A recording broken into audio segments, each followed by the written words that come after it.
Rastafari a religion?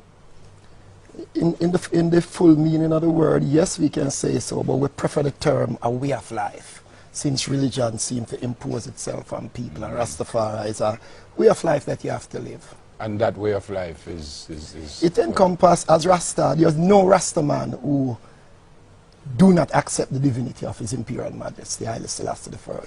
If you don't accept that, you're not Rasta. So it's like a Muslim, if you don't say Allah, you're not a Muslim. So you say a Buddhist, Haile Selassie is God Almighty returned upon the throne of David, as in November 2nd, 1930, when He ascended the throne with all the biblical accolades from 49 devout priests and monks, giving Him all titles, King of Kings, King of Zion, conquering Lion of Judah. Then, as the Almighty, where Him gone?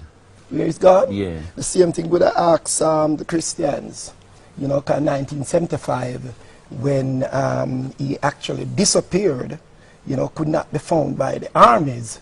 Then to date, there is no evidence of Haile Selassie death nor anything like that. So Rastafari say Haile Selassie has fulfilled his tenure on the throne of David, yeah, and gave up kingship, and Rastafari just continue to. So you're saying he's not dead? No, because there has never been any evidence, proof, whether through DNA testing or anything like that, even though they buried some unknown bones. That was not tested by any DNA expert. So anyone who does not think that who does not believe that He is Almighty is not Rastafari. Is that the only rule, as it were, of the religion?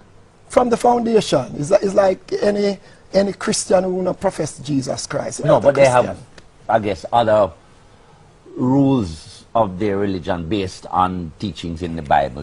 Of course, like with dreadlocks. Right. Dreadlocks came about on account of a research of the scriptures, because before Christianity you had the Nazarenes, because Christianity came after the death of Christ. So the people who walked with Christ were Nazarenes. Right. Yeah, so they had dreadlocks. So Rastafari took on that lifestyle, and in terms of Africa, we place of destiny, it's also prophetic, written in scriptures, you know. What about the dreadlocks? If you're not a dreadlock, you can be a Rastafari?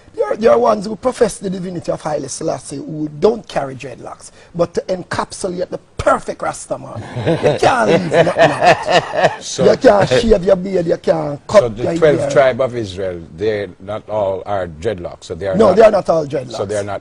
They are Rastafari, but as I say, don't encapsulate all the attributes of the perfect Rastaman. Nor does any other religion have a perfect follower, as it were. Yeah. So you have people who follow certain things and so on. Yeah. What role does Jesus play in Rastafari? When we look at Jesus, we don't look upon Jesus Christ just as the Messiah from a Eurocentric point of view, Michelangelo's portrayal of a blonde-haired, blue-eyed, white-skinned person.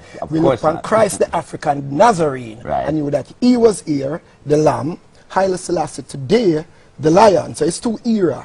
One, He came as Christ then, and today in the person of the conquering Lion, Haile Selassie I. Okay. So it's an acceptance of that Yeshua, that Messiah, brought the revelation of Rastafari, being a promise made to David that Christ would sit upon David's throne, and we saw that fulfilling Haile Selassie November 2nd, 1930. Do you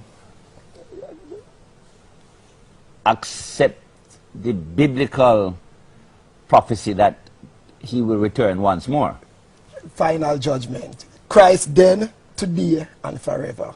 One and the same person, Haile Selassie. In